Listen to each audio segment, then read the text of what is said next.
There is a peculiar discomfort that rises when we stand before something without edges.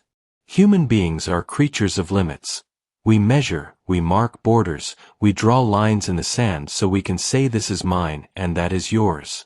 But what happens when the horizon refuses to end, when the line stretches beyond the reach of our vision, when the numbers keep counting forever? In that moment, the infinite stops being a promise of discovery and begins to weigh on us like a silent burden.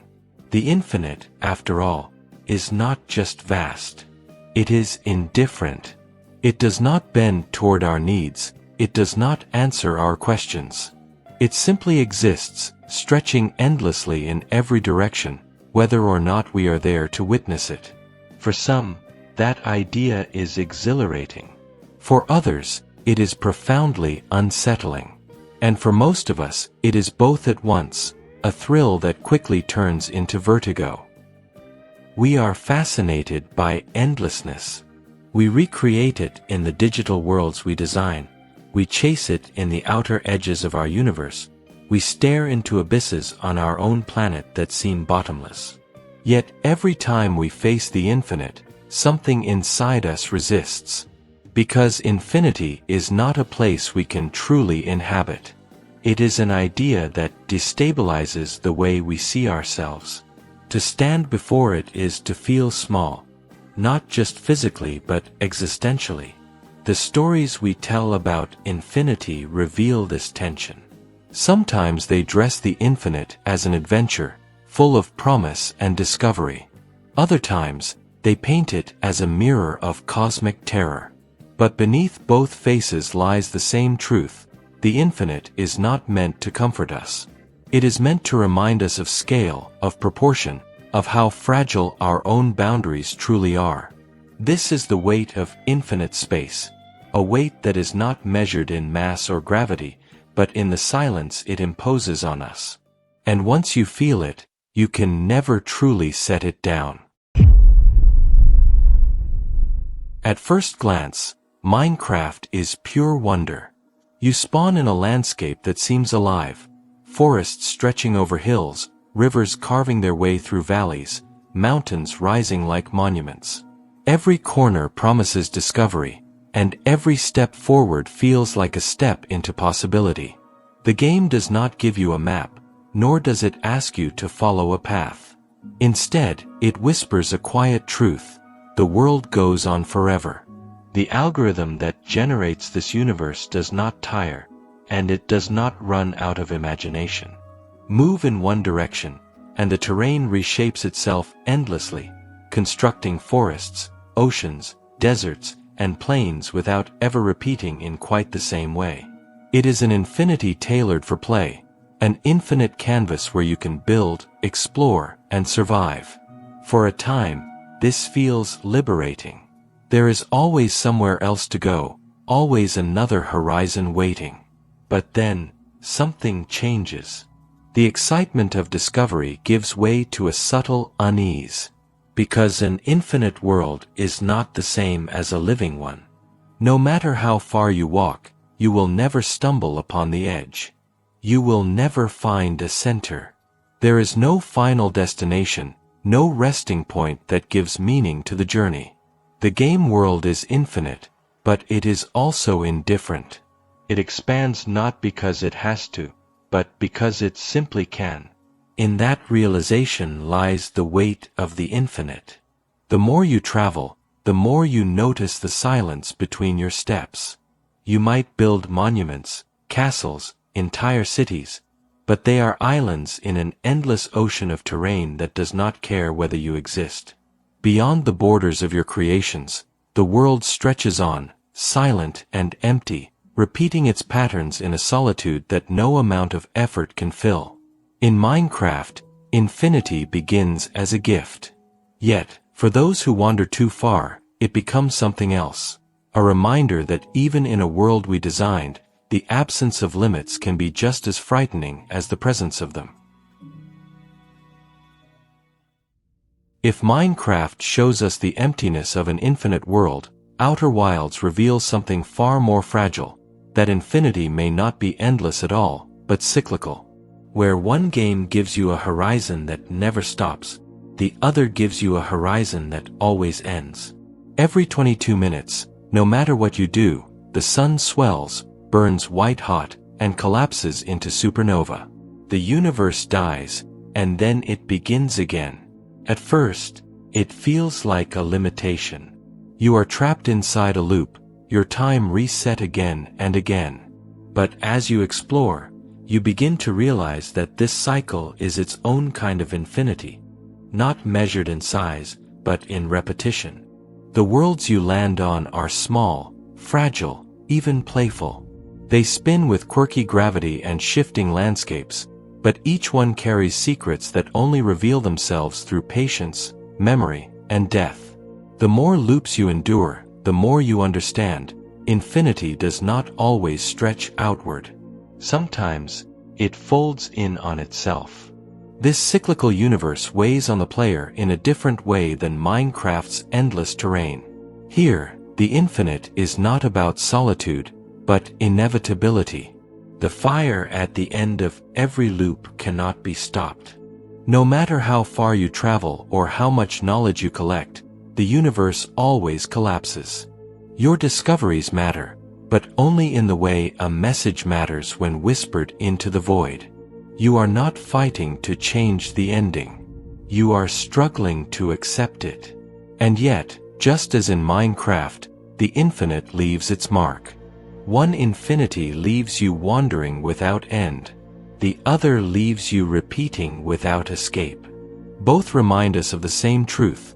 When we confront the boundless, whether endless or eternal, we find ourselves asking the same question. What does it mean to be small in a world that does not bend to our needs?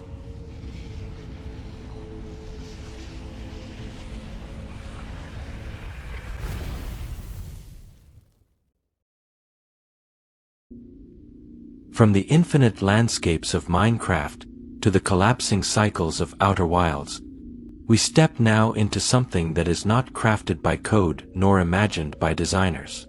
It is carved into the earth itself. If infinity in games feels abstract, the Mariana Trench is its physical echo, an abyss so deep it resists comprehension. Located in the western Pacific Ocean, the trench stretches nearly 11 kilometers down, so deep that if Mount Everest were dropped inside, its peak would still be submerged beneath a mile of water. At those depths, sunlight cannot reach. The pressure is crushing, more than 1,000 times what we feel at sea level. For centuries, it remained a mystery, a place we could measure on maps but never truly touch. And yet, this abyss is not empty.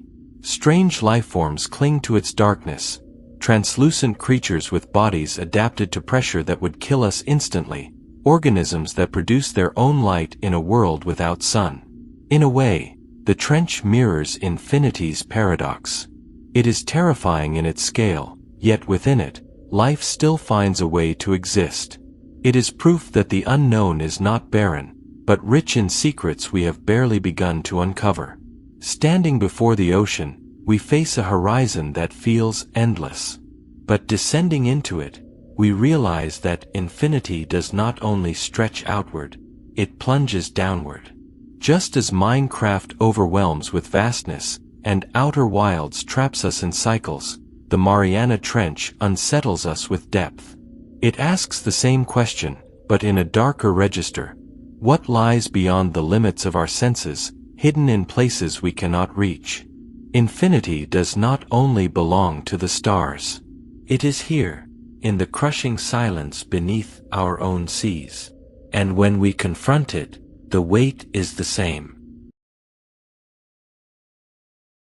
If the Mariana Trench shows us that the abyss is real and tangible, 2001, A Space Odyssey takes us one step further, toward an abyss that cannot be mapped, measured, or endured. The ocean's darkness may be crushing, but at least it belongs to our planet. The infinite of space, as Kubrick envisioned it, belongs to no one. It is vast, silent, and utterly indifferent. From its very first scenes, the film frames infinity not as a backdrop, but as a force. The monolith appears without explanation, black and perfect, a shape so simple that it resists comprehension. It does not speak, it does not move, but it reshapes everything around it. It is infinity condensed into a single object, a reminder that there are scales of existence beyond our capacity to understand. As the story unfolds, the silence of space becomes its own character. Kubrick lingers on spacecraft drifting wordlessly across the void, human voices swallowed by the enormity of the cosmos. The infinite is not loud, nor violent, it is quiet, cold, and unyielding. In that silence, the audience feels the same unease as the astronauts. We are fragile travelers crossing a realm that was never meant for us. And then comes the film's most haunting sequence: the journey through the Stargate. Colors, patterns, and impossible geometries collapse around the viewer, not to entertain, but to overwhelm. Infinity here is not meant to be navigated. It is meant to be survived. What lies beyond is transformation, a rebirth into something no longer human. Just like Minecraft's endless horizon, just like Outer Wilds' eternal cycle, just like the abyss of the Mariana Trench, Kubrick's infinity strips us of comfort. Each of these infinities, digital or real, imagined or cosmic, reminds us of the same unsettling truth. When we step beyond our limits, we do not find answers. We find the incomprehensible, staring back. In the silence after the Stargate closes, something lingers. Not an answer, not a revelation that ties the threads together, but the echo of a realization too large to name. Infinity does not roar, it hums beneath perception, steady and unbroken. It waits, not because it has intention, but because it has no need for intention at all.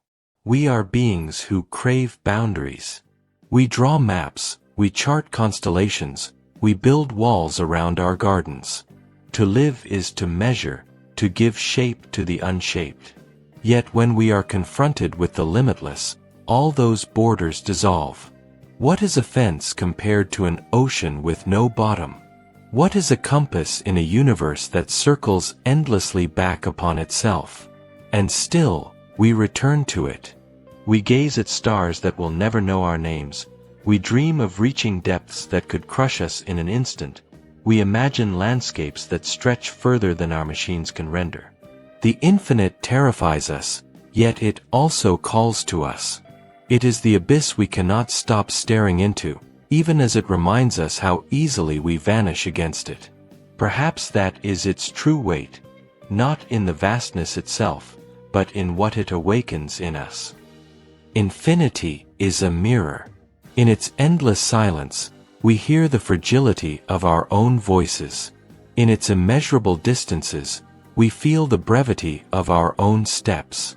To face it is not to conquer, nor to understand, but to recognize the scale of what it means to exist at all. And so the infinite remains, vast, unyielding, indifferent. It will outlast our maps, our monuments, our words. Yet in the act of facing it, in daring to look into that boundless horizon, we discover something rare. Not certainty, not mastery, but the fragile, fleeting spark of being small, and knowing it.